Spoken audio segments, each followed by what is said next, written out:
So, 007, lots to be done. Are you ready to get back to work? With pleasure, M. With pleasure.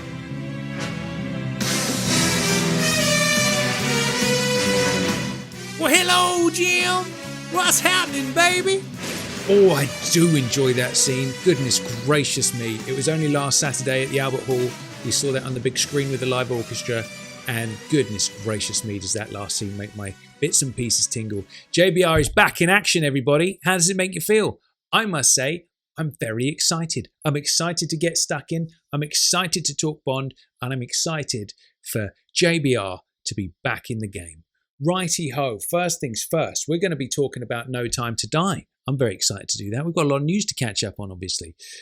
We are going to be doing it with our new Team JBR. It's going to be a squad of 00s. What do you call a group of 00s? Is it a squadron or what? I don't know. Maybe there's something we all need to decide on. But yes, today I'm joined by JW, John Williams. I'm joined by Brian Dobson, the new recruit, and I'm also joined by everybody's favourite JBR social media man, Jack Lugo. And we're going to be doing it round table styling. Sadly, our other 00 Dan Gale couldn't make it today. At the last minute, we had a little bit of a technical issue there, so he couldn't jump on the call.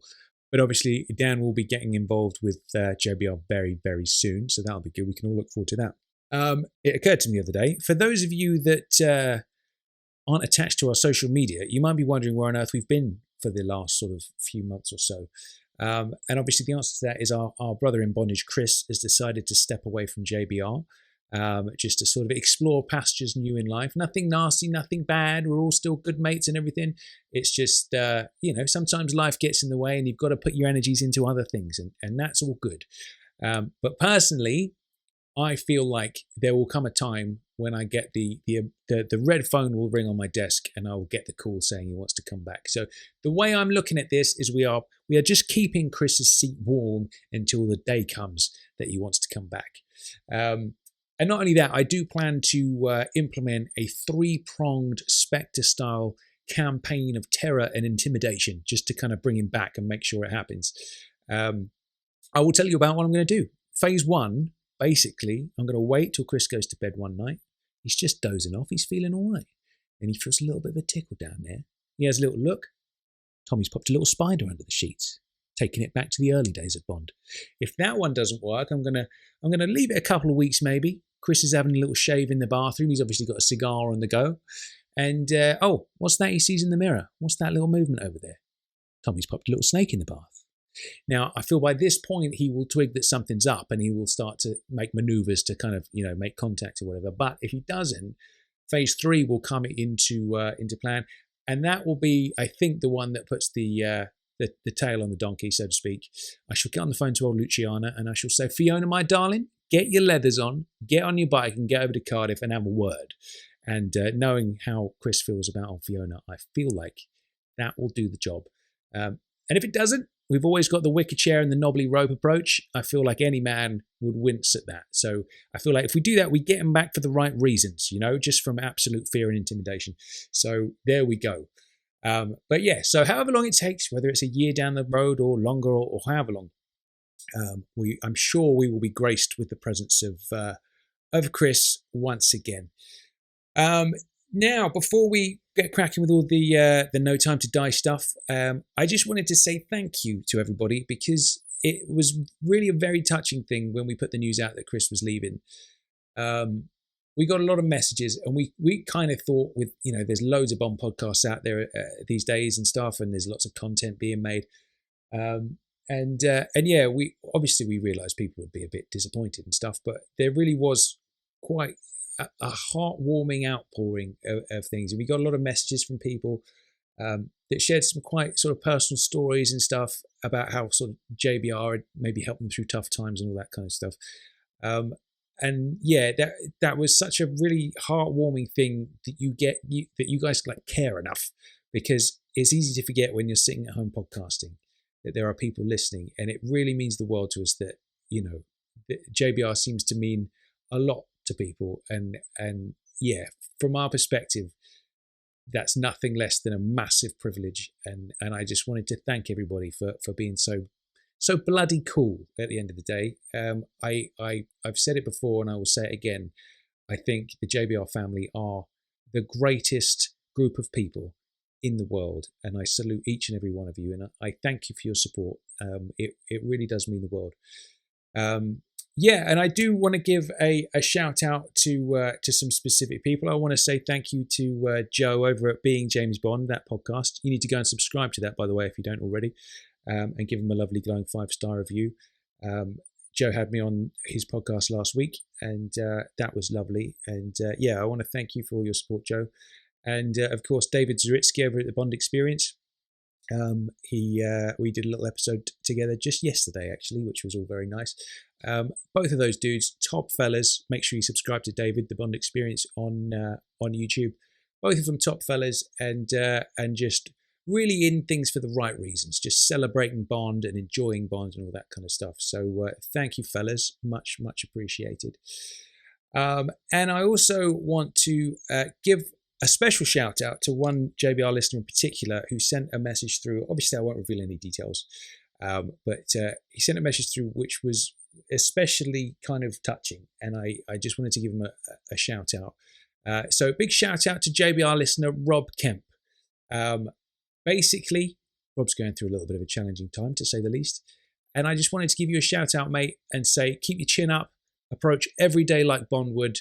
And sooner or later, mate, you're going to come out on top, just like our man 007. Good stuff. All right, Rob. Thank you for your message, mate. It was very much appreciated. So, I think without any further ado, it's time to get the good ship JBR back in the water, don't you? I must say, I'm very, very excited to be back. It feels good. I'm excited to be talking Bond, and I'm very excited that we're not that far away. We're about 5 and a bit months away from having a brand new James Bond film to go and look at. And that, my pedigree chums, is a very, very good feeling. Make sure on that note that you keep the first bit of April free of next year, because the whole world of Bond fandom comes together in London for that. And you need to be there. Even if you're from, far away, you need to sort of start making plans to be in London for the first week of April, because JBR will be there. We'll be having a big shindig. We'll be having to get together, and we'll be no doubt watching the film several times that week.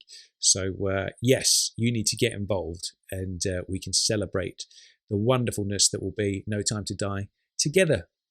Righty-ho then. So we've got our new 00s to say hello to today. We've obviously got some returning 00s, John Williams and Jack Lugo, and obviously a brand new 00 in Brian Dobson as well. All top fellas. We're going to do it round table styly today, so that's a little bit new. Now, there is, of course, the danger that JBR might be a total disaster without Chris. So there is that possibility. But obviously as well, we've got these brand new 00s, and we're going to do our absolute best to sort of do JBR justice and sort of forge ahead into new waters. So really now more than ever, JBR needs you. So ultimately, I would like to put out the call just to say, make sure you tune into every episode, comment on the social medias, spread the word around that JBR is back and we're doing new stuff. Whether that's on forums or whatever, or just word of mouth, whatever, that really, really does help.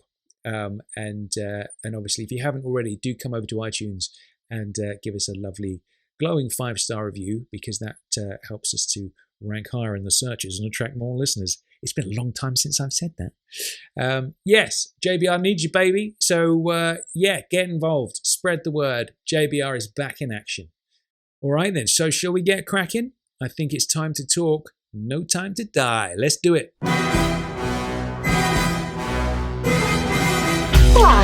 My name's Bond. James Bond. Bond. James. Bond, what do you think you're doing? Keeping the British end up, sir. Welcome to James Bond Radio. News, reviews, and discussion of all things 007. Lucy. As you can see, I have no problem with female authority. Oh, pipe down, 007. Do you expect me to talk? No, Mr. Bond, I expect you to lie.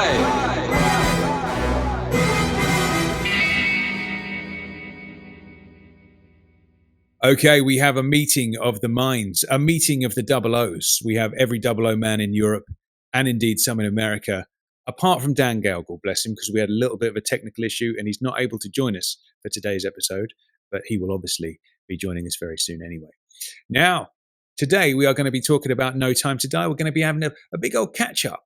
We're going to be talking about, the delays we've seen. We're going to be talking about the new teaser poster that was just released. We're going to be talking about some of the spoilers we've seen, all that kind of stuff. So if you're a spoiler avoider, probably best not to listen to this one because it's probably going to come up a fair bit. So joining me, starting in the first position, is 002, Mr. Brian Dobson. So hello, Brian. Hello, Brian. Good to have you on board, mate. You excited to talk No Time to Die? I most certainly am. Here we go again. Next up, we have 003. Everybody knows Mr. JW, all the way from Los Angeles. How you doing, buddy? Oh, man, it's so good to be back. Are you kidding me? Isn't it? This is incredible. Long time coming. And I'm just so happy that we've got the mics in front of us and that we're going to talk Bond and we're going to be talking about a new Bond film. So I'll do my best to contain my excitement, but I can't make any promises. You've got to keep Mark Ashby happy because he likes it when you're super enthusiastic about everything. That's right. This one's for you, Mark. It's going to be all over the place. Yeah, baby. Good old Mark. And then we have, last but not least, 004. That was 004, wasn't it? Mr. Jack Lugo, all the way from, where are you? You used to be New York, now you're New Jersey. Is that right? Right, New Jersey. Yeah, I moved last year. I'm excited to be back. I've like everyone else, I've missed JBR, but it's great to start back at it again. And there's a lot of things to talk about. There are indeed. You're absolutely right, man. There are a lot of things to talk about. So I'm going to throw a question out there straight out of the gate, and I'm going to throw it at you, Brian Dobson. No Time to Die. What do you think of that title? A little bit generic, Ooh. a little bit. Pop a few words in the Bond generator, and out pops a few words that are associated loosely with Bond. Didn't immediately overwhelm me when I first heard that title. It's grown on me a little bit, admittedly, but I think it could have come up with something stronger. I think. Now, I've got some thoughts about that. Right. So, number one. I had a similar initial reaction. So obviously they released a little teaser video, didn't they? Daniel walks into frame, bit of Bond theme playing, and then all the letters appear, right? Nice little reveal. And my initial reaction was, because obviously we had that leak where it was a very, very similar title, wasn't it? Which was A Reason to Die. We had that leaked a few weeks before. I much prefer that. I much prefer A Reason to Die. Now you prefer A Reason to Die. Okay, now I'm going to ask you about that in a second. But so I thought to myself, oh, well, it's not that different from A Reason to Die. So that's kind of funny. And it was kind of like, it was more of a, it wasn't a whoa moment. It was more of a, oh, okay, all right, that's what it is. So that was my initial reaction. Yeah. And then what I did was I sat with it for a minute and I thought, okay, that to me, that could be one of the continuation novels. That could be a John Gardner or a Benson or, or any other fellas. And then what I did is I sat down, I pressed play on that teaser trailer and little title reveal teaser or whatever you want to call it. And I put it on loop and I watched it about 20 times. And then by the time I'd got to about the 15th viewing, I really started to like the title. I really started to enjoy it. Now, tell me about this then. So what is it about A Reason to Die that you prefer to No Time to Die? It's a good question. And I just think A Reason to Die, it sounds a little bit more like a Fleming chapter, maybe, like a Bond chapter title, rather than No Time to Die. It's just Tomorrow Never Dies, Live and Let Die. It just all sounds a little bit samey. I think it feels to me maybe like it's been done before. That's what I first felt when I heard the title. Fair enough. Throwing the ball over to JW. What are your thoughts, mate? Fucking awesome.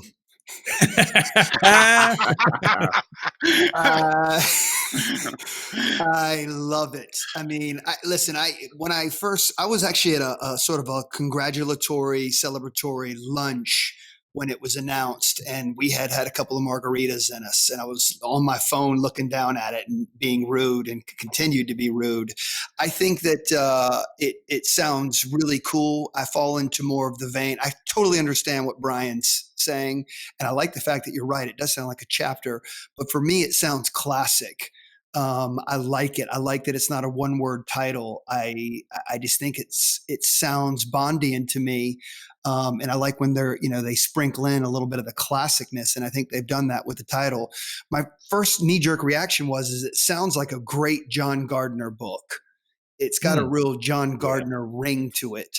Yeah, So, I just think it's got some balls, and I'm down with that. Well, do you know what my thoughts are on that, right? Because when you look at Daniel's title, right, we've always known Casino Royale is the first Bond book, and we always knew that was always the lost film that could never be made until they actually made it, right?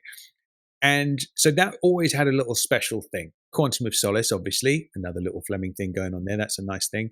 Skyfall, I remember when they announced that, I was kind of like, all right, doesn't really mean anything to me. It sounds kind of Bondy, all right. And then obviously when they revealed Spectre, that for me personally was the greatest moment of my life right there. But when you think back to Daniel's titles, I feel like they're not, any of them are really classic Bondy. Like Casino Royale is obviously massively classic Bondy because of what it is. But when you think of the sound and the feel of his titles, none of them have that old school feel. They're not a You Only Live Twice or A Live and Let Die or The Spy Who Loved Me or From Russia with Love. Those are all such like evocative Bondian titles. And I don't think he's got any of those. Maybe Quantum of Solace, but still I'm not sure if that one has that same feel. Whereas this one to me feels like No Time to Die is definitely cut more from that cloth. What are your thoughts, JW? Do you think that's... Well, I think I'm in total agreement. I mean, I think because, there's so much emphasis placed on this being Daniel Craig's last film, like No Time to Die, like no time to go away. It's time for business. And I know a lot of people have speculated that the title has something to do with the plot, which I think would be very cool. Regardless, it looks great on the poster. I mean, No Time to Die. It's got some weight to it. It's, I really dig it. I haven't had a problem with it. Although I know a lot of people, I've seen many articles saying that, it's generic. It's been done. It's sort of a wordplay, but I'm okay with that after Spectre. And I think it's time to return to a little bit of a classic Bond title. I mean, God, there's only so many that they could possibly do. I'm glad it wasn't Shatterhand, to be honest with you. Ooh, I know. I just, I look at all my Bond, Blu-rays or whatever lined up, and it just would have been weird. Skyfall, Spectre, Shatterhand. It doesn't flow right. So I think to have a title that's got that many words in it, it's time. It just feels right. So, all right, interesting stuff. Now, I also think there's naming a Bond film is probably the most difficult thing to do. And I will tell you why. Because it's got to sit perfectly in the middle of several things. It's got to sound Bondy, but it can't be pastiche Bondy. And it also has to be Bondy enough. Otherwise, it sounds like any other action film, right? And it has to be new and it has to be fresh. And it's like when you put all those factors together, that is a tall order, man, to come up with a title that is absolutely perfect. And for us as purists, of course, you want to see a Fleming title thrown out there because there's always a special thing when Ian's infused in there. That's always a wonderful thing. So it's really difficult. And I think ultimately what happens is anything new is always a bit jarring because it's like, I don't know about this. I've been watching these films my entire life and all of a sudden there's this new one and I don't think that title matches up and I don't think it's up to the quality of the previous films. But then ultimately what happens is you get over that bit and then the film comes out and you watch it and it assumes the identity of that title. And then that title is that film. It's not just a new title anymore. Yeah, definitely. Yeah. And then it becomes a thing. So passing over to you, Jack, how did you feel about the title? I'm on board for it. I know a lot of people are down on it because it doesn't really have that Fleming connection, or it's not a Fleming sounding title. But it does have surprisingly a Cubby connection because Cubby, prior to him, forming Danjaq, he was partners with Irving Allen, and they produced a film where the American title was No Time to Die. So I wonder if if that's something that will come out in the film's publicity, as we get closer to the release and people do interviews, etc. If that's something that they will harken back to, we'll have to wait and see. And that film was directed by Terrence Young. Correct. Yes. That's you have. I suppose if you're working at Eon, Sexy. you have to know that. You know what I mean? Yeah, that's a nice little Terrence touch. Young, come on, right? When I saw that the poster of that film, the old school No Time to Die, it was almost like that scene in Majesties where he's looking at the coat of arms and he says, "Oh, the world is not enough." Good family motto. I remember seeing that just before The World Is Not Enough came out, and my brain exploded. So it's almost like obviously it's not as tied in with that, but that is a nice thing. It is keeping it within the Bond family. And I predict, man, even if you are the sort of person that thinks it is a bit generic and that's a absolutely fair play thing, I feel like there could be a Steven Seagal film called No Time to Die. Do you know what I mean? That could totally be a thing. Excellent. But once and I'm sure it'll be brilliant as well, but once the film has come out and we've seen it and it assumes the identity of that title, I think people will feel a little bit differently about it. So circling back around to Double O Dobby over there, what do you want from No Time to Die? If you could shut your eyes and they dish up the perfect film you want to see, what do you want to see? I want to see something that's obviously coherent, that gels well together.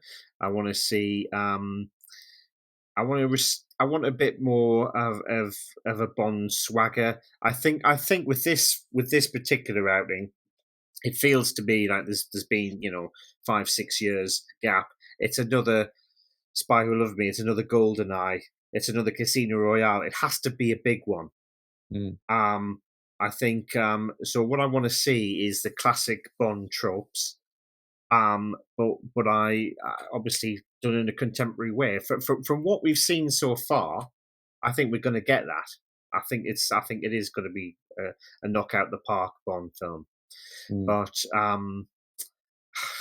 specific things, I'm not too sure on. I think what it just needs to be is something which is well crafted and has got a lot of ticks to Bondian tropes, but as I say, in a modern. So setting. give me some meat to talk about, like in the sense that we've had 4 films all closely tied together now. Do you want? I mean, obviously it will, but do you want the focus to be continuing that thread? Do you want to see a definitive end to that story? Do you want to see it maybe left open a little bit, so maybe they can tease Daniel back a little bit for 26? What do you think? Well, clearly we are going to get a link to Spectre and the previous films, and I think that's probably the right thing to do. I do think Daniel could be persuaded to come back for another one, certainly. I think it's just really got to be so difficult to say. I think it's really got to be a link to the past films, but I would prefer more of obviously a bit more of a standalone sort of adventure. You want a standalone adventure, don't you, Dobbs? Yeah. What I wanted was Shatterhand, and I was totally up for Shatterhand because I wanted the You Only Live Twice, the Garden of Death. I wanted that, and I thought that would fit in perfectly. Skyfall, Spectre, Shatterhand. Then leave it at that. Then go on to something new. Then go on to new territory. That is what I wanted. That's what I was really piped up for. So I think when this was released, I'm still 100% on board with it. But when I first saw that title, I thought that isn't going to deliver what I was maybe hoping for. Yeah, no, I get it. I must admit, I thought the ground is fertile for the You Only Live Twice done as per the book. That kind of vibe. I feel like Garden of Death is ripe for the pickings. Shatterhand ripe for the pickings. That was my feeling. Whether we get a weird version of that, like a different take on it or something, or there's flavors of it in there, who knows? But yeah, I'm in agreement. I don't think we're going to get that this time. Jack, what about you, buddy? What do you want to see from No Time to Die? I'm very pleased with what I've seen so far, with what we know. I think what I want to see, I just want to go in and be surprised. I think, with Spectre, everyone went into it knowing Christopher Waltz was Blofeld. And obviously there are a few bits and pieces of story that we've seen from this film. But there's a lot that we don't know. We don't know who Rami Malek is playing. We don't have a character name for him. we know a little. We just know the plot summary really. So I'm just looking for an exciting Bond experience. Yeah, I'm so far from what I've seen so far, I'm really pleased. But we'll have to wait and see. I'm glad that it's not Shatterhand like JW. I feel like it. In order to do that story, I think you can maybe do that with the next Bond actor. I don't think they sufficiently set up Daniel Craig's films in order to make that pay off sufficiently. So that's kind of where I stand on that. But I'm excited to see what they do. All right, nice, fair point. JW, what are your thoughts, mate? I agree with so much of what you guys are saying. First and foremost, Daniel Craig's coming back for another one. $100 million in points, please. He'll be back. And real quickly, I want to say it was the title Shatterhand that I didn't necessarily want, but the story of You Only Live Twice, which is probably the book I read the most often, I'm so down for. That said, there are two things I want. I want Daniel Craig if this is the end, I want him to really play to his strengths. And I want to see him kick some ass. I want to see him, hand to hand combat. I want to see him get dirty. I want to see him get dirty in fantastic clothing and in fantastic cars, all the while drinking fantastic cocktails.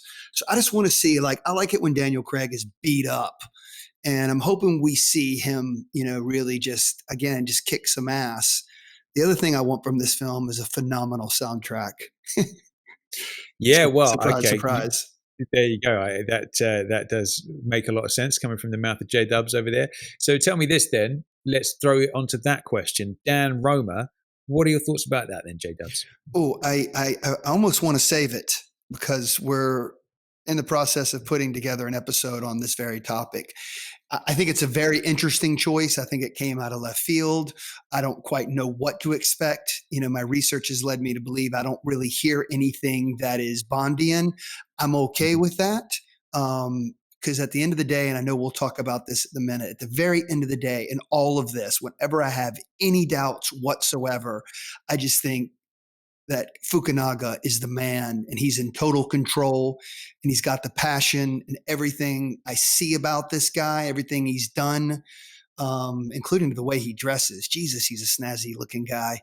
I have all the faith in the world that this man is on it and, he chose Dan Romer. So I put my faith not in Bond, but in Fukunaga. But Very nice. Yeah, more on Romer soon enough. I like that. I must admit, when I heard that name, it's not somebody I'd known or I've heard of before. So it was kind of like, okay, new blood. I'm always up for some new exciting turns. What I would hope for is a again, it's very difficult. I would like a Bond score that is both classic and fresh, which is, I want those old school traditional tropes, but I also want a little bit of a different flavor in there. So many movie scores sound so generic these days. I don't want a generic sounding score. I want a nice classic bit of Bond in there and something a little bit new, whether that means a bit of electronics in there or something, or just something a bit new, something to freshen it up a little bit. Now, I'm going to ask you a question, Jack, and that question is, how do you feel about the state of play with this whole sort of build-up to Bond 25, No Time to Die? Because when you look at Spectre, we're going to have a press conference. Everybody goes crazy. They tune in. There's the live stream. There's Sam Mendes. Sam Mendes is in control. We know what's happening. Oh, look, there's a lovely DB10. Just wait and see until you find out what it does, were the words that came out of his mouth. Then, we're going to reveal the title. Bang. Up comes the screen. Spectre. Bang. They start filming that very same day. We all feel in safe hands. Everything feels amazing. I'm jumping up and down and screaming my head off because finally I'm going to see Spectre on the big screen again after so many years. Yes, excitement. This time around, little bit of a shambles, and they didn't have a title and nobody seemed to know what they were doing, and it was a little bit shaky. So Jack, over to you, mate. What are you thinking about the state of play? I think it's obvious that early on in the production, things were on shaky ground. I mean, I think you could see it on their faces during that reveal, during that Jamaica reveal. Obviously the rollout for Spectre was handled a lot better. But that having been said, I think recently, you get I mean, from what we've seen, there is more positivity coming out of the production. When we saw Daniel at that rap party in Matera, for instance, you could tell that he seemed happy. The crew seemed happy. Some of the comments and the quotes that are things that are being quoted from people from the crew members, things seem to be on steadier ground now. So I think they got off to a rocky start, but I think that they course corrected and got the ship headed back into the right direction. Let's hope so, because I think that's the thing, is most people would dramatically underestimate just how massive a task it is to build a production like this. Can you imagine the amount of people involved, the amount of factors involved, the amount of people pulling in different directions, the money people behind the scenes wanting a certain thing? It must be a bloody nightmare, and I wouldn't wish that job on anybody. For a while there, it seemed like almost every week or twice a week there were a whole bunch of negative stories coming from the tabloids, quoting anonymous sources connected to the production, etc. You don't see so much of that now. So yeah, it's good to sort of see that things appear to be going back on the right track. Yeah, it definitely does feel that there's been a shift to the positive, which is all very nice. But I tell you, my thoughts on it are that this is a very tricky one, right? Because you remember back in the day now, it was trying to find a director for this movie, and it was a lot of names being thrown about, and nobody seemed to really bite. And it was kind of a tough one to kind of get somebody to really nail it down. I forget the dude's name now, but he was like, no, he was kind of almost going to do it, and then it was like, no, I've got to go and make June, so I'm not available or whatever. And it's a tricky one because it's a last Bond movie, so we're told, and that is a difficult sell, because if you look at if it's a hungry new young actor who's going to take over the role of Bond, every film director under the sun wants a stab at that. They're going to be beaten down the door for that job. But when it's saying goodbye to a super positive Bond, and then you look at everybody else's final Bond film, they're typically not received the best. So it's kind of like that's a bit of a hot potato that not that many people are going to want to do. So you get Danny Boyle involved, and it's like, okay, that's great, that's brilliant. But then if the creative vision is totally different to what they want, which obviously there was obviously some stuff going on behind there, and then he leaves, it's like, shit, what do you do? And I imagine it was a massive scramble, because there's going to have to be some kind of rewrites happening, all sorts of stuff happening there to kind of get the whole thing back on track. Yeah. And, maybe when they did the press conference, it was a total shambles. But sometimes, especially with all that negative press, sometimes that can light a fire under you, and then you really raise your game and make sure you make something really special. Dobby, what are your thoughts on that, mate?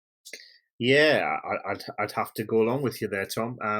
I think when I first saw it, I think it was released about 1 p.m. over in the UK, and I kind of took some time off to watch it, and then I thought, well, we've got GoldenEye, we've got Barbara, we've got Michael. This is going to be big. This is going to be a really positive, slick campaign released, and it was quite lukewarm and underwhelming when it came out. And I thought, surely they've missed a bit of a trick there. But I completely agree in the fact that it gives everybody time to regroup and say, okay, maybe the ball has dropped slightly. Let's raise the game. And I'm sure exactly we're going to get. That's exactly what we're going to get. I'm sure. J-Dubs? Yeah, I mean, obviously it just didn't work, and it's a shame because honestly, the setting, I mean, GoldenEye, Jamaica, it could not have been the setup couldn't have been more perfect. It just didn't work. Maybe it was some sort of leadership on the production side of things. Maybe it was because it was first thing in the morning. Maybe they were nervous. I don't know what it was, but and I'm sure most people did, the interviews that happened later in the day with all the different affiliates and networks and stuff were actually quite good. And our good friend David Zaritsky of the Bond Experience really sort of waved that flag. And I went back and rewatched a lot of the interviews, like I said, that happened later in the day. And they were much more relaxed, entertaining, fun. But for whatever reason, that launch it just fell apart. The gal who was asking the questions too, I'm not quite sure how she got that gig, but I don't think she did a very good job. No, I suppose the thing that kind of was for me was kind of like, obviously, you asked Daniel what his favorite Bond gadget is, and it's like, oh man, come on, Yeah. that's you've got to you can't just do that again. You know what I mean? That's got to be one of the weakest questions. Yeah. And I think when she would ask the different cast members, nobody really said anything of note. You compare that to Spectre. Look at this DB10. You will just wait and see until you see what it does, and it's like, oh, there's some intrigue there. There's something we can get our teeth into and get excited about. And then, of course, everybody goes to the internet to look at pictures of the DB10 and get super excited. Whereas with this, we were just really given nothing. It was like there was no title for us to get our teeth into. All the actors sort of looked super uncomfortable and didn't reveal any details of anything. And it was just kind of like, what do we do with that? It was really underwhelming. So yeah, and I mean, at the end of the day, maybe if it was a total shambles behind the scenes and they're scrambling, then that's obviously why. But yeah, it certainly didn't fill you with confidence. Yeah, exactly. Like all of us, or especially being on the West Coast, I woke up extremely early, 2 shots of espresso over ice. Now I'm up. Was it worth it, or should I slept in? Absolutely. If for only one reason, that was the moment, speaking for myself, that I found out that Jeffrey Wright was coming back. Yeah, and maybe. To see Felix come up on the screen was the fist pump yell, like, yes, finally, because that chemistry between those two is so good. So for me, that was the highlight. That made it worth it. But yeah, they didn't give us much. And even the actors were like, well, I don't know what I'm doing yet. Or what did the girl say to the director? You could tell she hadn't even seen lines yet or something. I'm sorry, I'm blanking on her name. But it was Anna de Armas. That's it. Thank you.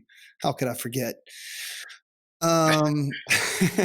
But no, it was, it was a little less than stellar, but I definitely, like you guys, feel like since then they've done a lot to, right the ship, and are very aware of the slash my wrist line, and are going to make sure that doesn't happen, and are, taking care of us as fans. So, okay. So I think what has to be spoken about as well is obviously, like Jack mentioned there, some of the press, or I should say all of the press, was overwhelmingly negative afterwards. It was a lot of things being twisted, a lot of just any kind of negative angle that they could play on the film, they played it. Yep. So what do you think that does, Jack? How are you feeling about that stuff? Like, so, you've got endless ridiculous things about, okay, Bond should be a woman, blah, blah, blah, and all that kind of crap. And then obviously you've got Phoebe Waller-Bridge coming in and then saying stuff like she's going to feminize Bond and all the rest of it. How are you feeling about that stuff, Jack? How did you deal with that? Obviously, in Bond fandom, there people get very opinionated. I think the negativity, sort of, unfortunately molded what that conversation would be in social media and Bond fan forums, etc.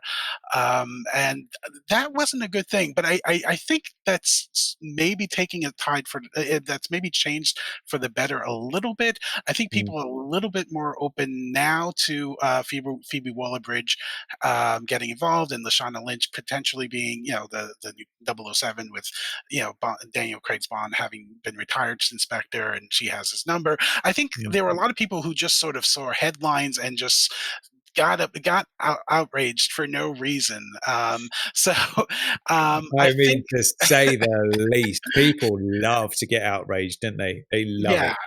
And I think, if you read beyond the headlines, and obviously not every tabloid, most of the tabloids are sort of designed to sort of do that. They're designed to sort of get a reaction from people, and the easiest reaction to get from people is the negative one.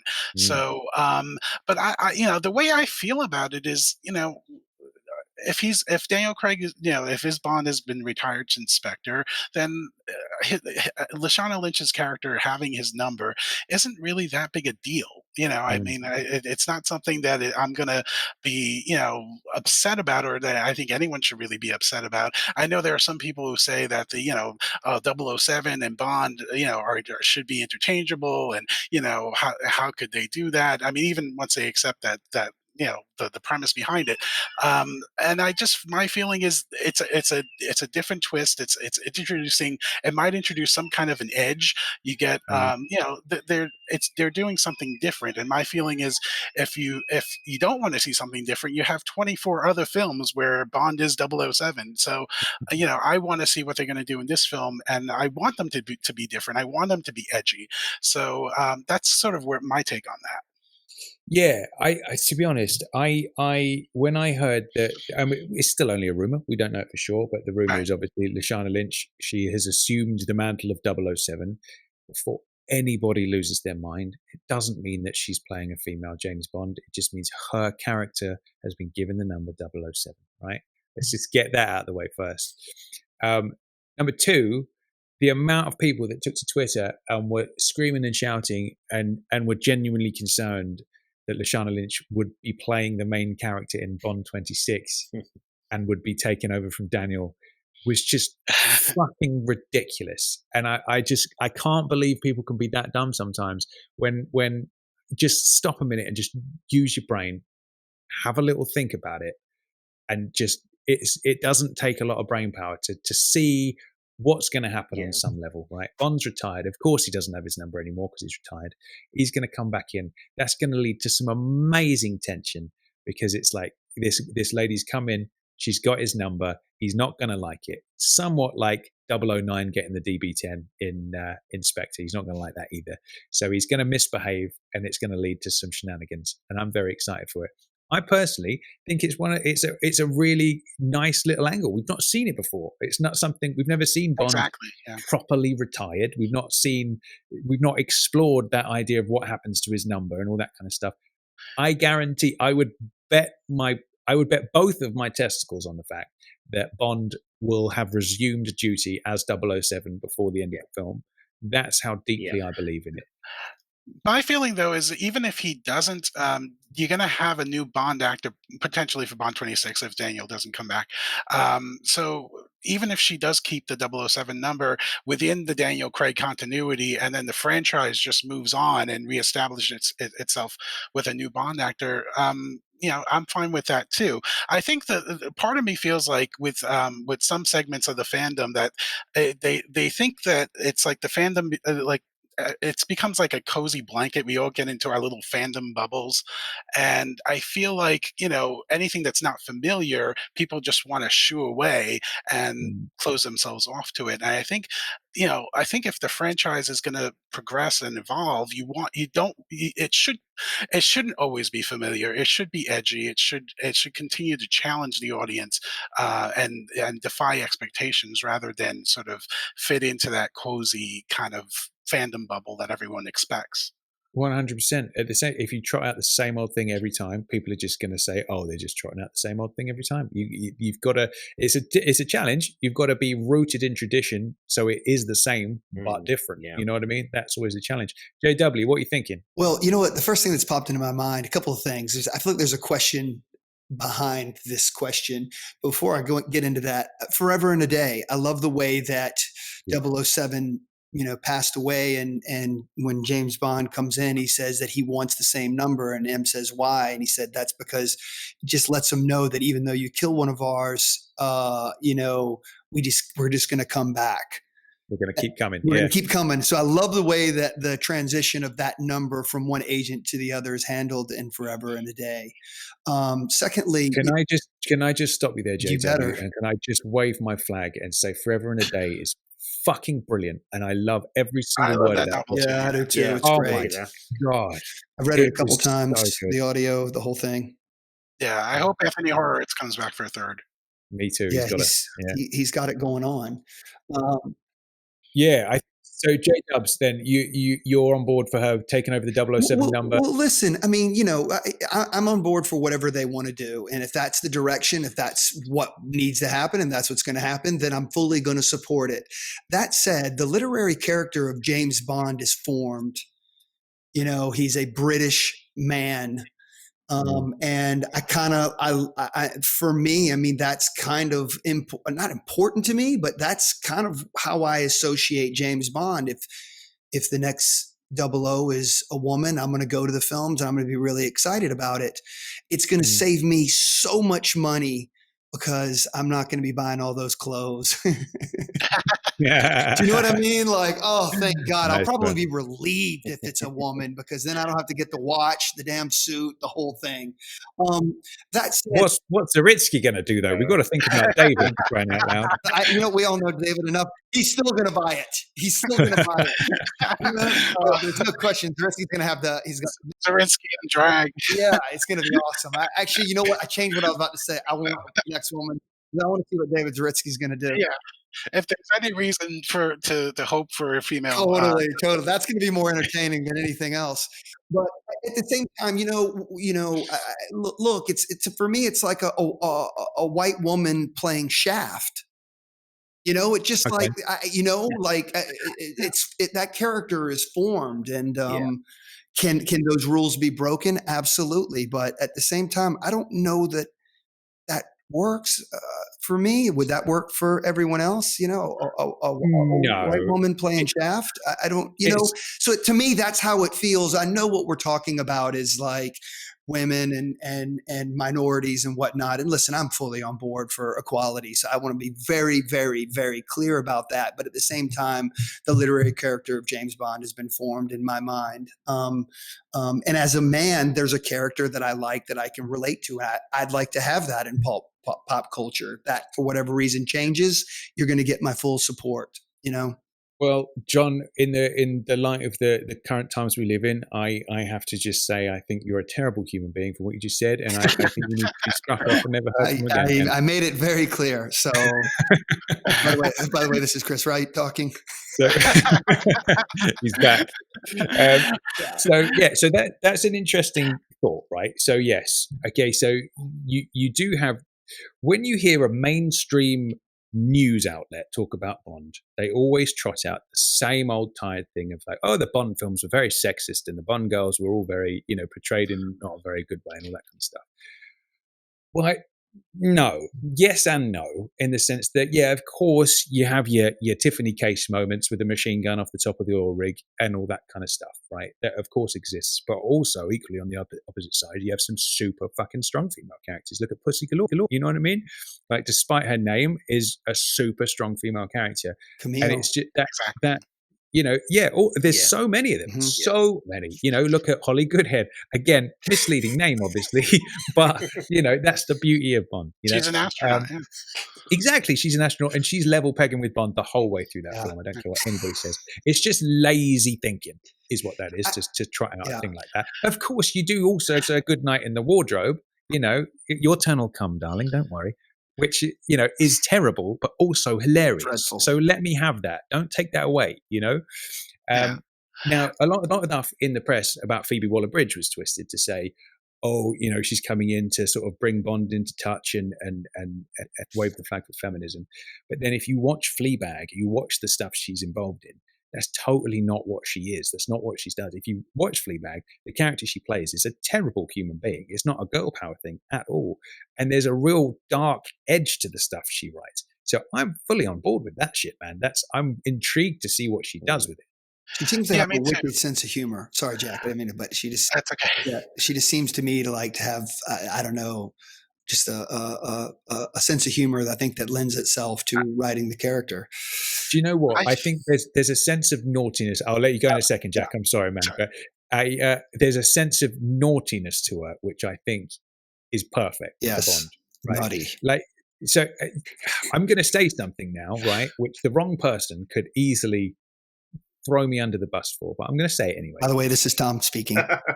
This is me, Brian Dobbs. Yes. All right. So that famous scene in Goldfinger, dink, slap on the bottom, say goodbye to Felix Mantalk, right? I am going to go out on a limb and I'll say there are two types of ladies in the world, right? There's a type of lady that kind of likes that and giggles and goes, oh, that's a bit naughty, right? And then the other type of lady is the type of lady who goes, that's terrible, that's really sexist and wrong. But secretly, they also kind of think it's kind of hot as well at the same time, right? That is a thing. I don't care what anybody says. And maybe there's a third who genuinely don't like it. But that to me, right, as when you look at it in this day and age, you go, oh, that's definitely a product of its time. It's you wouldn't say that in this day and age. But at the same time, that's the essence of flirting a little bit as well. There's a flirtation going on there. Do you know what I mean? It's like when you see the look Connery gives her and the look she gives him, you know what I mean? There is that. Yeah, there is something there. It's not as black and white as people like to make out that whole thing. And I think Waller-Bridge gets that. And if you watch Fleabag, there are situations like that where she falls for stuff like that, and then she kind of wakes up drunk the next day, and she kind of like hates herself for it and all that kind of stuff.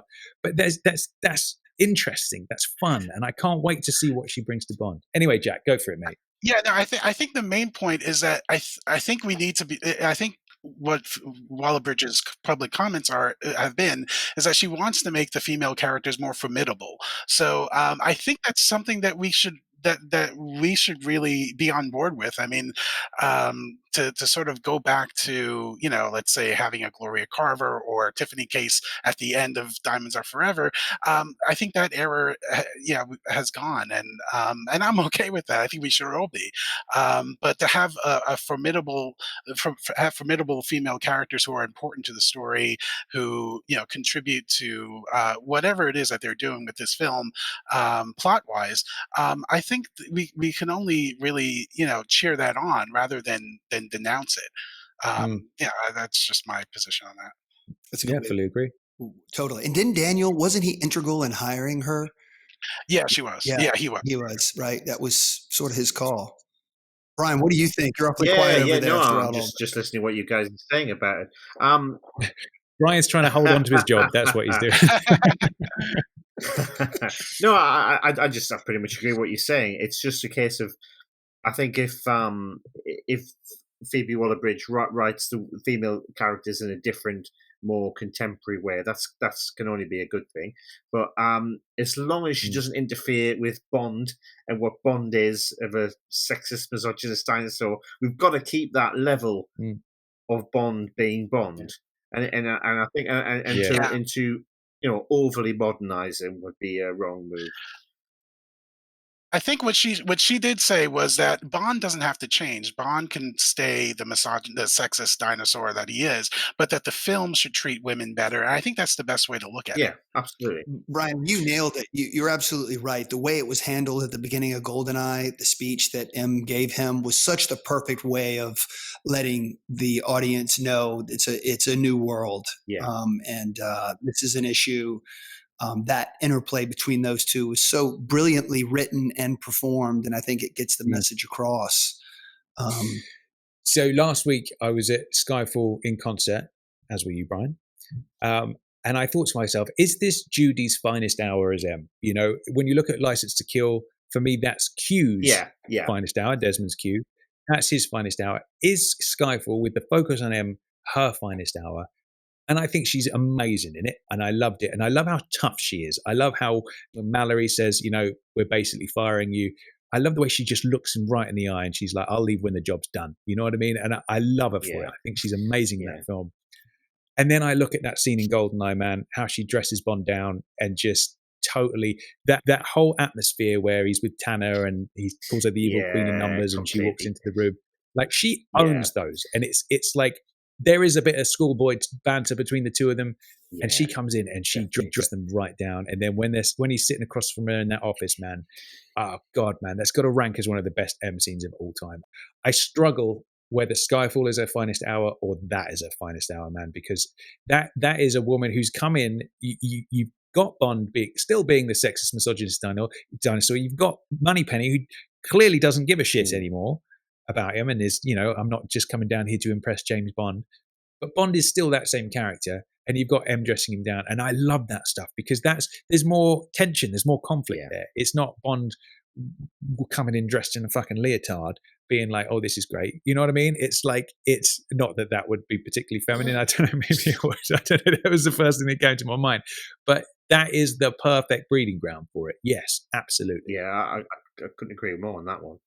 I mean, that would be a toss-up between GoldenEye and Skyfall for me on the finest hour for M, certainly. All right, so next topic of conversation, gentlemen, the teaser poster We had that released last week on Global James Bond Day. Now, a lot of people, they're not happy. What are your thoughts? Brian, lead the way, mate. Thoughts, initial reaction was I've seen stronger teaser posters. I think some of the fan-made ones were actually stronger than what we got. I think it didn't reflect Daniel as endearing as it could have been. A little, a little lukewarm, I think, on that one. I would have to say, I think when you look at Daniel's entire run, the posters have been kind of weak. I think the teaser poster of Casino, where he's sitting at the table with the Walther there and all the cards and the chips, is amazing. I love it. I think everything else for me in this run, I mean, especially the Spectre ones, they're just a bit easy and a bit kind of uninspired. J-Dubs, what are your thoughts? Well, I'm ashamed to say the first thing I did is, and I saw it, I honestly, it was like, well, this isn't real. And then I was like, well, it is real. I zoomed in on really tight on Daniel's face, which might sound a little odd, but I was amazed that it's a pretty raw image. It doesn't look like there's been any touch up, Photoshop, airbrushed. The white balance even looks a little off. I used to do portrait photography, and it just doesn't fit with anything that I feel like I've seen previously. I thought for sure the poster was going to be at the end of the trailer, the title reveal, where he's looking over to the side and the way that the font comes down. I thought that for sure was going to be the first teaser poster. It looks like it was put together pretty quick. Not a lot of love went into it. I'm a little confused by the look on his face. Is that, 2 shots of espresso and a bran muffin? I mean, I don't know what he's trying to convey with that sort of almost slightly worried look. I am thrilled to hear that that's Greg Williams who took that shot and that Greg Williams is back. I'm a huge fan of the Bond on Set books that come out with each film. So I'm looking forward to having, Greg Williams back, and hopefully another one of those beautiful coffee table books with all the photos in it. It's not stellar. And in closing, I collect posters, and I always collect the Bond posters. And I feel like the key to a Bond poster is finding out the right format for each film. Is it a British quad? Is it a US one sheet? A 2-panel Italian, the oversized French poster? You just got to find the one that lends itself to the image. And when Daniel's run is done, I want to pick the 5 that are the perfect from the perfect, sizing from whatever country that lends itself to the image, and then do like a collage of Daniel's era. And I'm praying to God that I don't have to put that one on my wall. Nice. You know what I mean? I don't want to look. I don't want to look at that. I mean, I love the teal wall, but outside of that, it's not. That's the tough bit, man. I think there's a fan made one that I really liked, which is Daniel sideways on, looking into the camera from that little title reveal video, the title there, and then the gun barrel in the background. So it wasn't a million miles away from the Skyfall one. You remember that one where he's kind of walking out of the gun barrel? Yes. It was sort of along those lines. And when I saw that, I thought that if they deliver that as the film poster, I'll be very happy with it. That's a great one. High gloss this paper. One, there's zero thought behind it. That's the scary thing about it, is just they've obviously gone, okay, here's one of 100 photos we took that could work. Bang, let's just go with that, and it's that with the title slapped on it. I mean, there was that shot of him in front of the Aston Martin with the shades on, walking, looking like a badass. Yeah, that would have been a great teaser Silver poster, suit, and we'd have all loved it, Yeah. But this one, I mean, it's tough to know why that. I just don't know the choice. Jack, what are your thoughts?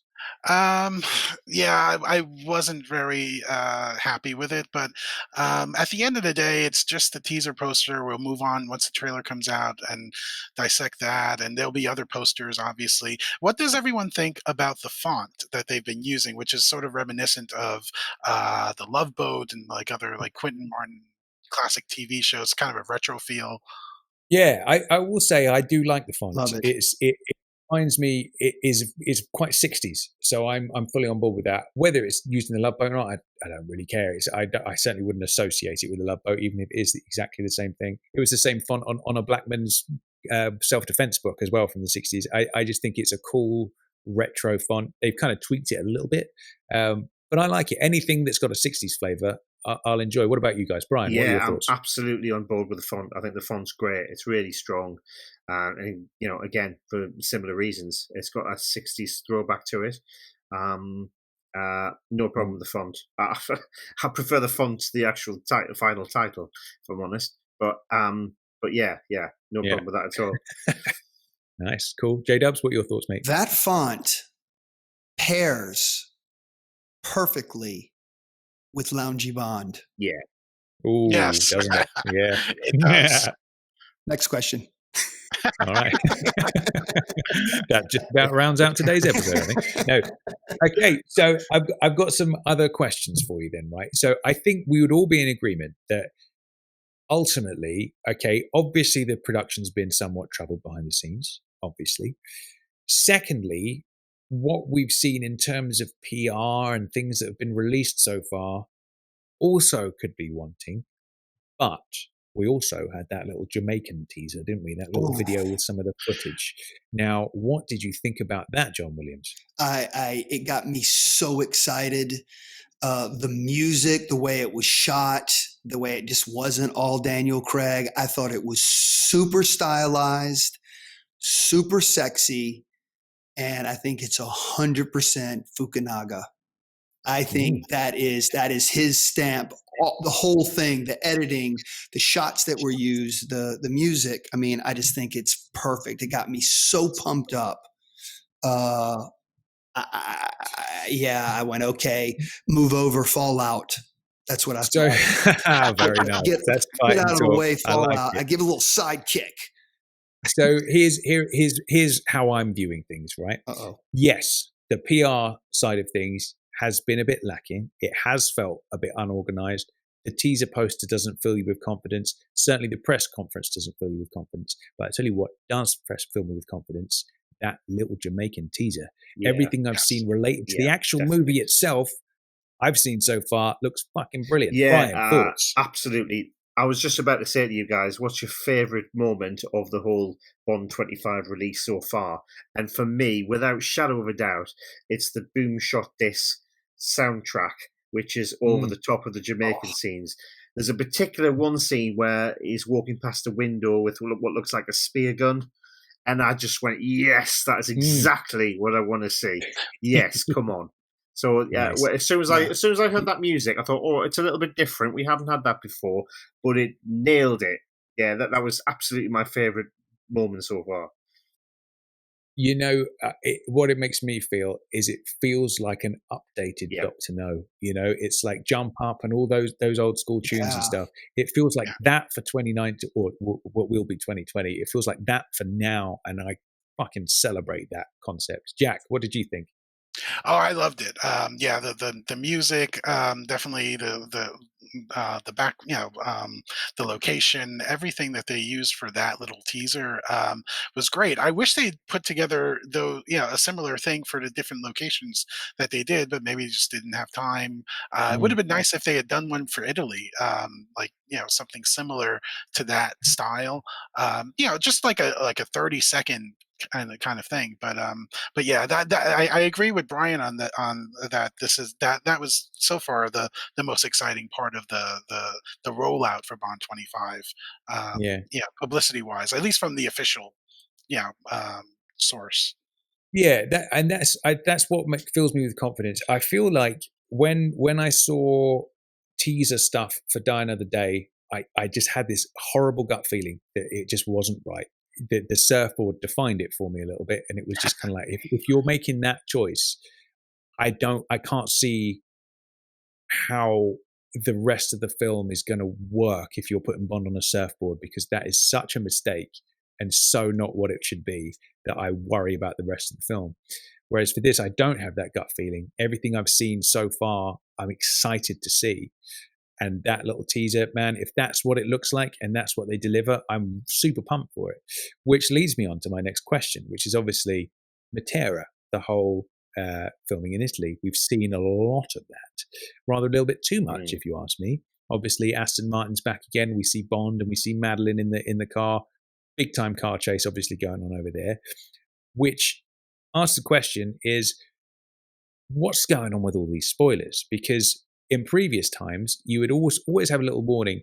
Hey, we're going to show you this, but if you don't want to see it, look away. You'd at least have that opportunity. With this time round, I think it's been worse than ever, whereby even to me, I've had people send me shots and photos of things without any warning whatsoever. And I'm like, oh, I didn't want to see that. But there seems to be less concern for that stuff. And I kind of almost feel like I've seen that entire pre-title sequence already. And I don't want to have seen the whole pre-title sequence. You know, maybe the odd shot of the DB5. And I'm like, oh, that's exciting or whatever. But there seems to be a real disregard for spoiler alerts. So how are you feeling about that? Let's start with you, JW. I've embraced it at this point. I used to try to stay away from it, but the reality is even if you read the Spectre script and then you went and saw the movie, it's different. I think, and therein lies the problem with a lot of people's criticism is they are exposed to so much. They have an idea of what it should be. They go see it. They were wrong. Hey, I'm wrong. I don't like it. And I think that's a huge problem for a lot of people's favorite franchises.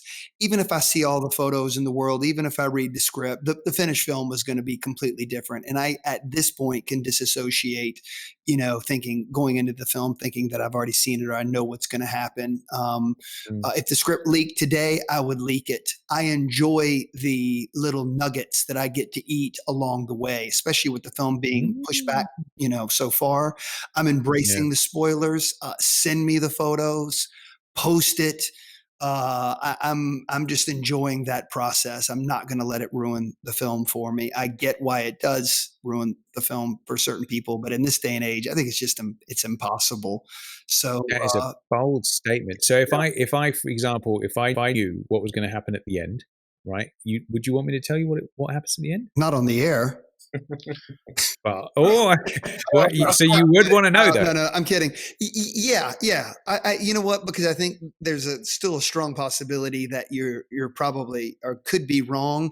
And let's see how it all unfolds. Because privately, you and I spoke the other day, Tom, and I had it wrong. I thought something was something else, and you said no, it's this. And then I was like, oh Christ, of course it's that. We still might be wrong about that.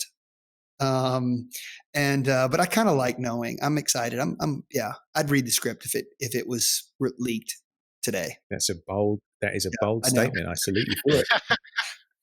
Dobson, how are you feeling? What's your spoiler policy this time? I'm up for, it's a catch-22, I think, this one, because any bit of Bond tidbit I want to hear about. I want to see it. I want to see what's going on.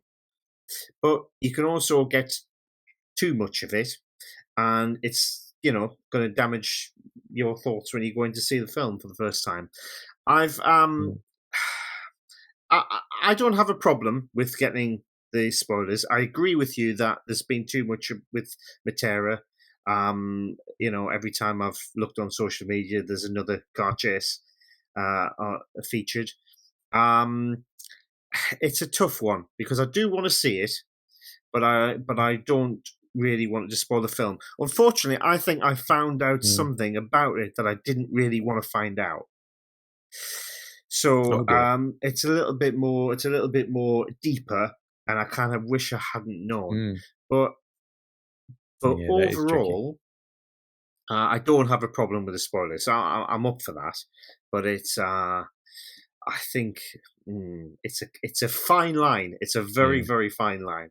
Can I ask you a question, Brian, real quick? Sorry. Is what you found out, without saying what it is, what you found out, does it have to do with the pre-title sequence? No. Okay. Oh, all right. Good stuff. So, all right. Jack, how are you feeling? How are you dealing with the spoilers? What's your thoughts?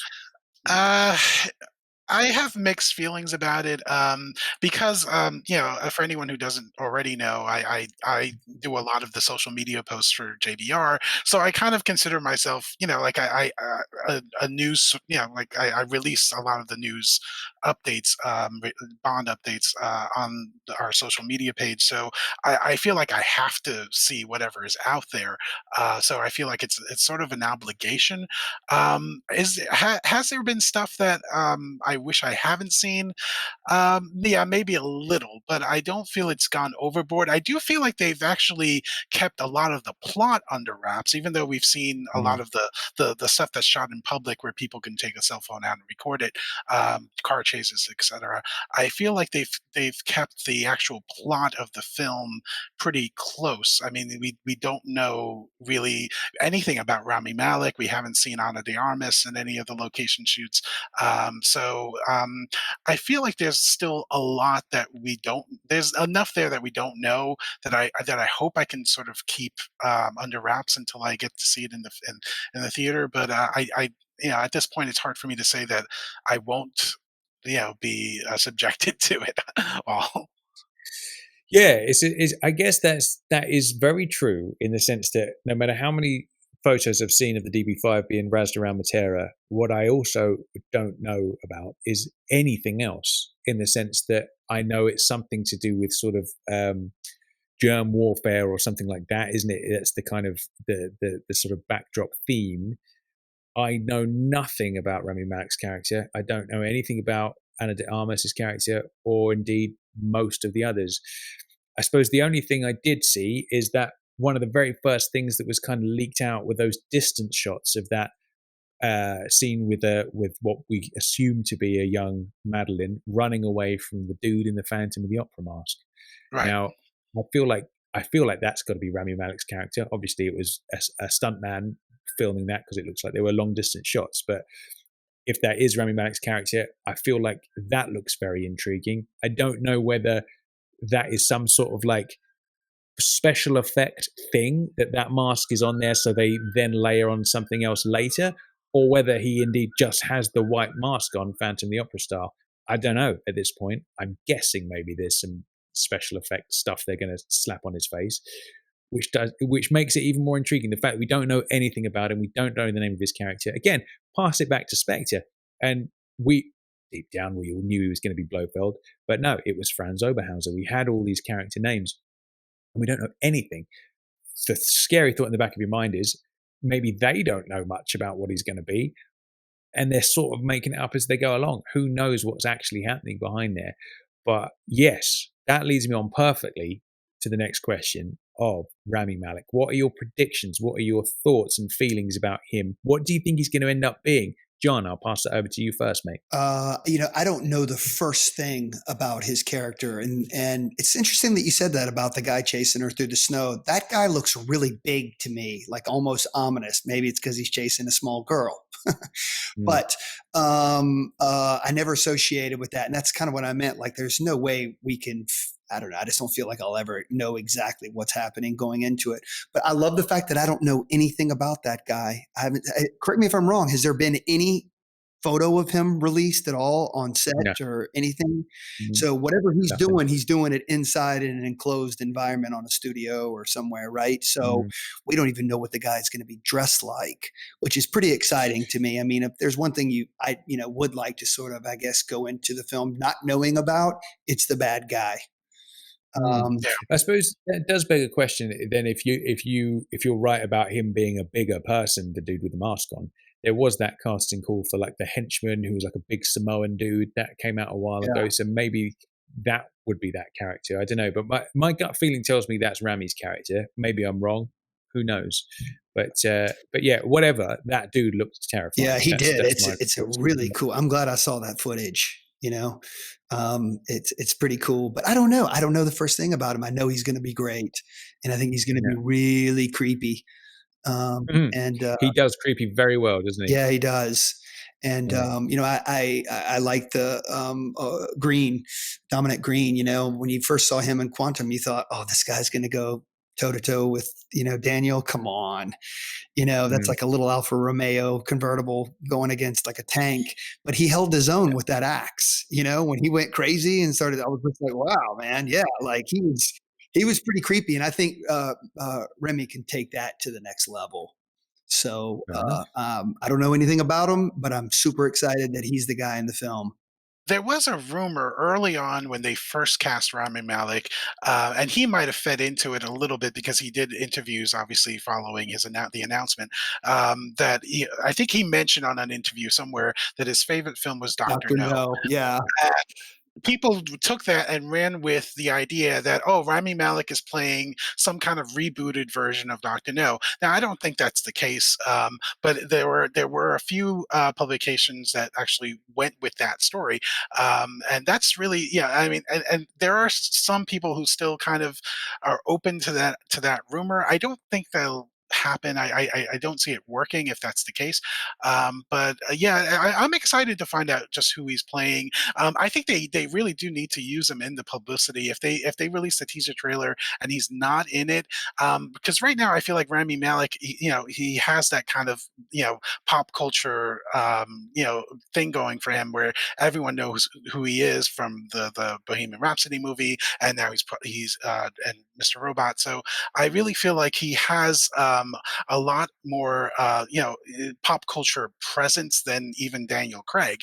So I think in the film publicity for this movie, they really do need to put the spotlight on him and not sort of hide him, and keep it like a secret that he's in the movie. They really do need to have him be a part of the publicity in a high profile way. Jack, you're absolutely Yeah. right. He's quite bankable at the moment. You know what I Yes, mean? that's the Yeah. word I was looking for. Yeah. But I mean, you think no time to die, like as in Doctor No time. Hey, I like what you did there. Huh? There's a lot to be said for that, absolutely 100%. But also, one thing I noticed the other night watching Skyfall at the Albert Hall is that they had an intermission halfway through the film, and at that point, we hadn't even met Silver yet, and he was this sort of ominous figure, kind of floating around in the background, and then in he steps. So maybe that's part of the deal because of the whole Mr. Robot thing. Maybe it was more of a situation where he's not going to show up till quite late in the game, and maybe there's not a whole lot of him. Yeah. Maybe they've not shot a whole lot with him yet, or even indeed anything. So I'm personally not expecting to see him in the teaser. If we do, I expect to see a very small amount of him. I feel like the full trailer by that point, then yeah, but I'm not expecting to see a great deal right just yet. Does that make sense, Jack? Yeah, no, that does make sense. He was interviewed recently because he's promoting Mr. Robot, and he was on the Stephen Colbert show, and he did tell that story where Daniel Craig and him were rehearsing for a scene, and it was a complicated scene. Apparently, they hadn't figured out how exactly it was going to play out, and then at the end of the scene, once they did crack the scene, that he and Daniel Craig kissed. So there was that little amusing anecdote. So apparently, I think he has shot scenes at Pinewood, maybe a little, and I think Cary Fukunaga did say that he shot some stuff in Norway. It's possible when that footage of the guy chasing the girl on the ice lake first came out, I didn't think it was Malik's character because, as JW said, the size of the guy just didn't seem to match what Rami Malek. But now I think it probably is. So yeah, I'm interested. I think that they would be making a mistake if they don't include him in the trailers and in the publicity. From my point of view, maybe not the first teaser trailer, because the first teaser trailer, you don't want to reveal too much, and you want to hold some stuff back. But it is going to be interesting to see how they roll that out. Yeah, absolutely. Yeah, John, what are you thinking? I just got a quick question. Is it confirmed that Christoph Waltz is back? Yes. It is? Yes, it has been confirmed, yes. Okay. Got it. I'm excited about that. Brian, are you excited to see the return of Blofeld? I'm very excited to see the return of Blofeld. I think it's what the film needs. But for the record, I think Rami Malek's going to be a fantastic Bond villain. I think he really is good. I think he's going to be really memorable. He's going to be a Silva. He's going to be a Sanchez. He's going to be the sort of villain that you remember his presence. And I agree with you, Tom. I think he'll probably show up maybe the last third of the film. I just got a good feeling about him. I think he's going to knock that one out of the park. Nice. Yeah, I do as well. I think he's too good to waste, and I don't think they would have managed to get him if his part wasn't meaty enough. I think I feel like there's going to be something I don't think he's going to be your average Bond villain. I think there's going to be whether it's a feature of him, like Jaws' teeth or Teeh's arm or something. I feel like he's going to have some kind of disfigurement or something that's going to set him apart a little bit and make him a bit more unique. What I really predict is I bet he's going to be creepy as fuck. Yeah. That dude does creepy perfectly. Yeah. You ever watch Mr. Robot? Like I'm uncomfortable just looking at him half the time, the way he sort of skulks around. So I think he's going to be amazing. I'm just so excited to see what he is, you know. Definitely. So I've got a question which I think is probably the most important question of them all. All right, we've talked about Cary Fukunaga. We've talked about a lot of stuff, but what we haven't discussed yet is the length of Daniel's hair. Now, I find this to be probably the most important part of any Bond film, right? I look at Casino. Yes, looks great. I look at Quantum. I think that was the absolute ideal hair length for Daniel, if I'm honest. I think he looks his best in Quantum. I look at Skyfall, and I think too short. It was too military. It just doesn't look right. It's not a good look for him in Skyfall. And I need my Bond to look the business. Go on to Spectre. Again, great haircut. I love it. What are you thinking about what you've seen about Daniel's hair in this one? JW, you can go first, mate. I think it looks as good as it could possibly look for his age and where he's at in life. It's the perfect cut for a man of his age. He's age appropriate. I think, God, he's got cool hair. And I'll tell you when I like it the most is like when you see him out at like a movie premiere, he's got his arm around some other actor or something like that at some party, and he's got this haircut, but it's kind of messy.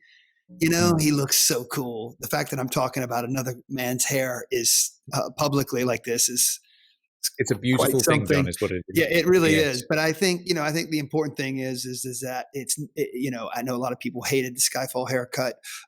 It's not that. I think it's a nice medium. I think the last two films he's had a nice bonnet up there. But yeah, in Quantum he was so perfect.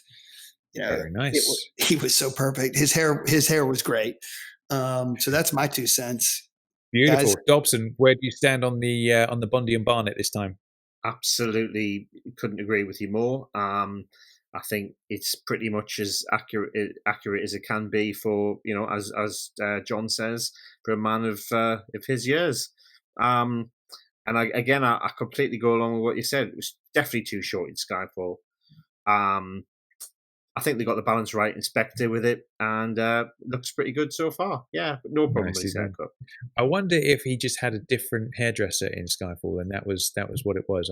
I do wonder whether that was the deal. Jack, how closely do you follow Daniel's hair, and how closely do you believe the length of the hair equals the enjoyment of the film that you feel? Not at all. I mean, I'm probably the person least connected to the fashion part of the Bond stuff. I mean, I know other people who do follow that stuff, and God bless them. But it's not something that's really that important to me. But I know, But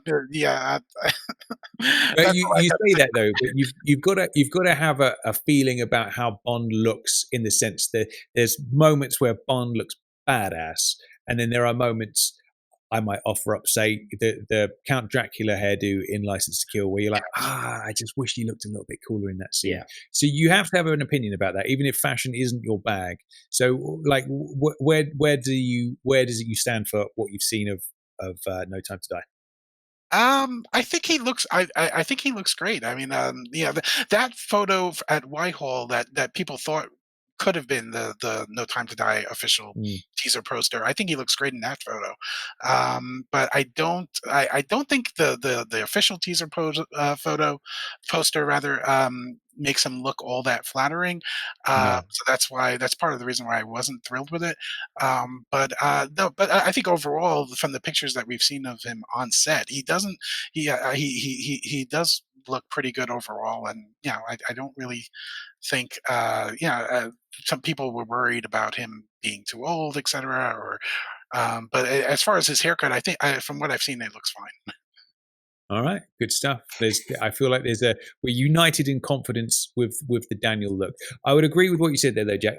The photo they used on that teaser wasn't the most flattering of shots for him. I just, it seemed a bit of an odd one to trot out as the face of the film officially right now. Yeah. But yeah, I think the stuff I've seen him wear in Jamaica, he looks the business in that. And like Dobby said, when he's kind of carrying that the spear gun, the harpoon there, I think he looks the business in that too. Okay, let's just take it to the next step. I mean, do you or do you not have a man crush on Daniel Craig? I tell you what, I have an interesting relationship with this kind of thing because I stood in Stoke Poges last year, or maybe it was the year before, I can't remember how long ago it was now. Stood in Stoke Poges with a bunch of JBR people. And on the wall of Stoke Poges is the shot of Pierce sitting there in his shirt sleeves, shoulder holster on, from Tomorrow Never Dies, because obviously that was filmed in that building. We even recreated our own versions of that, didn't we, Dobster? We certainly did.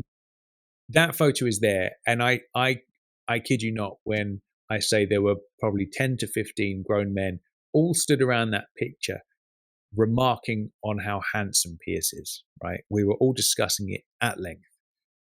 And it is a funny one because, you know, the majority of us are straight men.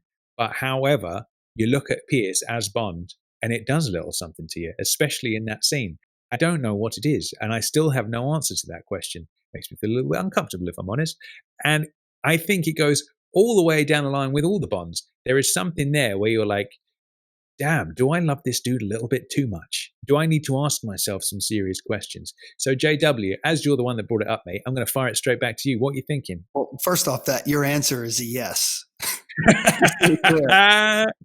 Just so all the listeners know, I will tell a story that happened earlier this year. I was in that moment where finally I met someone. It was that moment where I first admitted to them or started to talk to them, about my Bond fandom. And she said, okay, well, let's watch a film. You pick it. And I said, okay, obviously Casino. We got some great champagne in. And the first scene of the torture scene in the chair, and she brings this up all the time. Evidently, I just went, oh. And she looked at me. Now we had been drinking, we were like on bottle number 2 of the champagne. And I was like, what? And she was like, did you just like exasperate at the sight of him naked? I was like, no, babe, seriously. It's like, cause he's getting ready to have his nut squashed. That's what she was like. No, I know like the difference in the sound. She goes, you just grunted at the sight of him naked. I said, what are you talking about? Like this, whenever if there's a dispute, as we call them, she always brings this up, and I'm like, well, maybe she's right. Maybe it was just the sight of Daniel, naked. Not that he's naked, but I mean, he's James Bond and he's like in good shape. I don't know where I'm going with this. The answer is yes. I have a man crush, definitely on Daniel Craig, like the whole thing. Want to be him. He's a badass, Steve McQueen, all that stuff for sure. I'm at a place in life where this is probably the last Bond that will be older than me. So I'm never going to look at a 29-year-old guy and go, yeah, look at that guy. I got to be him. You know what I mean? I'd rather be the Count Chocula haircut with Timothy over that. So, I mean, that's just ego. But the answer is yes. I definitely look at him as a beacon of like how I dress and how I think I am in my head, especially if I've been drinking. But I'd like to move on to someone else if we could. I want to focus more on JW. I want to hear. We should turn this into the Confessions of JW podcast. No, well, he's a really cool guy, right? Who doesn't want to be that guy, right? And but to your point, absolutely. Tom, I mean, something about all of them. I'm going to pass it over to you then, Jack. What do you think of Bond naked? How does it make you feel? Well, I know my wife loves Daniel Craig. So I know when we went to see, I think Skyfall, and she saw that Daniel Craig and Ray Fiennes were in a film together. She was very excited. As for how I feel, I don't really have any opinion on that. Hang on. In my defense, even Lashif goes, "Oh, you take care of yourself." Yes. Even yeah. he was commenting on the shape that Daniel Craig is in that moment, all glistening. I think what it boils down to is I think ultimately we all want to be Bond, you know, I want to and be there are JW. yeah, that's the second choice. But we all want to be Bond, but then of course at certain points there's Bonds that you want to be, there's Bonds that you probably want to be less. You know what I mean? And I think that's probably a shining example of like everybody wishes they could come out of the water looking that cool, like he does in Casino. I look ridiculous when I come out of the water. My face is all screwed up. I don't look remotely cool. My hair's all over the place. And I look at that and I'm like, man, I wish I looked that cool coming out of the water. And I think that's ultimately what it boils down to. If you'd have been kidnapped, JW, after flipping your Aston Martin 15 times, whatever it was, strapped to a wicker chair and had your bollocks whipped, you would want to look like that, wouldn't you? Do you know what I mean? I have had carbs for a while. Mm. I didn't have a huge pizza the night before. We had to film that scene. Enough about me, Brian. Come on, get in Yeah, here. come on, Brian. What does Naked Bond do for you, mate? What makes you know feel it's my first time as the same That was a beauty, mate. Yeah, of course. We all get it. We all like that look. There's no getting away from it. I mean, if you go back to earlier in the series and you think of even Connery in say Shorts and From Russia with Love or Thunderball when in From Russia when he's necking with Sylvia and the Shorts, you've got that same macho vibe going on that that we all want to be. So yeah, of course. It's. Do you know what? I never predicted today's episode would go in this direction. We have all got to a point where we're asking ourselves some serious questions about our persuasions in life. And I would wager, based on what I saw at Stoke Poges last year, I would wager that most of those gentlemen would ask themselves the same questions as well and have. But whether they admit it or not is a different story.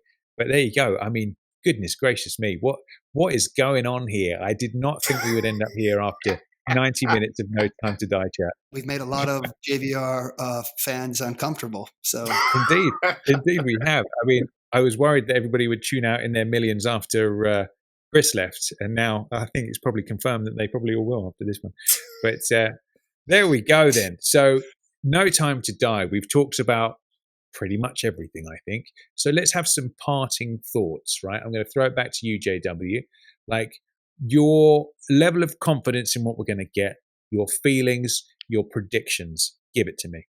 I'm 100% in. I have zero bad vibes about anything. I think this is going to be a stellar, as good as it could get possible. I mean, it's just going to be an amazing Bond film. I think that if this is in fact Daniel's, this is such a huge part of his life, and anyone that talks about Daniel talks about his dedication to the work, as an actor. And I think that if this is truly his last film, he is bringing anything and everything that he has got to the role. I think that it's going to be one of the best Bond films, potentially, maybe even his best. And I cannot stress enough that I have all the faith in the world in Cary Fukunaga to deliver the goods. And I think as a director, the man in charge, he's on top of it as any director has been, the way that Terrence Young and John Glenn were on top of it, and just complete and utter control. So I'm super excited. Whatever's going around town that might be negative, I'm just not letting in. And I cannot wait to experience this film on both sides of the Atlantic with the JBR family. So a very optimistic and positive outlook. Absolutely. I'm very impressed with you. Yeah. And nice. and in closing, it feels so good being back. Indeed it does. On behalf of all of us, Tom, thank you. No worries, my man. No worries. Dobson, how are you feeling about Bond 25? Give me some thoughts, some feelings, some predictions, some gut feelings. To quote a Mr. Sears catchphrase, I think we're going balls deep on this one. I think it's going to be it's going to be serious Bond. I think it's going to be that they have to, pull out all the stops. I think they will pull out all the stops. Clearly, the production has been a little bit troubled, but I think they're going to rise to the challenge with it. I think we're going to see a lot of a style that maybe we haven't seen before. So I think there's going to be a few surprises in store. But I think essentially this is going to be pretty knockout. I think it kind of has to be. If you think about Spectre, personally, I'm a big Spectre fan, but I know, there's no getting away from it. Critically, it wasn't as well received in some quarters. I know commercially it was. And I think we're 5 years down the line from there now, and this Bond needs to come back with a bang, and I seriously believe he will. All right, nice. I like that. Nice positive outlook. Jack, what are your thoughts? I'm excited for a new Bond film. As both JW and Brian said, there's a lot to sort of look forward to and to dig into once we finally get to see the film. There's just this period leading up to the release of the film where they're still in production, we're waiting for the trailer. This is an exciting time because we're wondering what's going to happen, what are they going to do, what are they going to give us. So I'm really excited, and I'm staying optimistic. I think I've tried to stay optimistic throughout this whole entire process. Even when all the negative stuff was coming out, I always tried to err on the positive side and look at what the things that I want to see in this film, which is just a great film for Daniel Craig to go off on if this is his last film. There's a lot. I'm also happy to have JBR back. Thank you, Tom. There's a lot to be happy about, and there's a lot to be excited for. Good stuff. I tell you what, I am quietly confident. I think, as much as it might have been a troubled production, and I tell you what, the story of what happened behind the scenes is going to be fascinating once it's died down and they're working on Bond 26, and maybe Danny Boyle will open up a little bit about what actually happened there and all the rest of it, because that's going to be an intriguing story in itself. I think it's going to be that side of things is going to be fascinating. But everything I've seen, I like the look of. Like, you can just take everything the press says and stick it in the bin as far as I'm concerned, because it's a load of bollocks and twisted and manipulated just to wind people up. There's no factual basis of what they're saying. It's just trying to wind people up. So you just got to ignore that shit. And when you ignore that shit and you look at the stuff we have, that Jamaican teaser is a perfect example. I look at that and I feel like we're in safe hands. I feel confident. I feel good. Bond in Jamaica again, man, where it all started. I think that feels right and it feels good, and I'm very excited. And I would like to leave you, gentlemen, with a quote from our very own Naomi Harris. She said in an interview, she said just today in GQ magazine, I believe it was, she said, speaking of No Time to Die, it's a tie-up of Skyfall and Spectre, but with massive, massive surprises that even had me like, oh wow. So I think we're going to really shock people. And that excites me. I like that. I don't want a by the numbers Bond film where it's just the same old shit trotted out again. I want some of that because it wouldn't be Bond without some of those tropes. But I also want something new, fresh, exciting, and indeed a bit shocking as well. So I'm excited by that. Yes. Well, I'm in agreement with you there, Tom. Completely agree. Yep. Good stuff. All right, then. So this is the quadruple 00 threat signing off for today. Sadly, we couldn't be joined by Dan Gale, obviously, with technical issues, but we will be hearing from him very soon, of course. So until next time, James Bond Radio will return next Friday. Until then, I've been Tom Sears. I've been Brian Dobson. I've been JW. I've been Jack Lugo. Bye! Bye! Bye!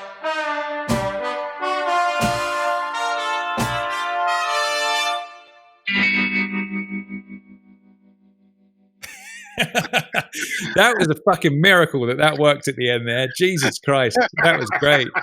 I was wondering where this was going to go now. I started pointing to the next person and I realized you're probably all in different orders on the screen and that would make no sense to anybody.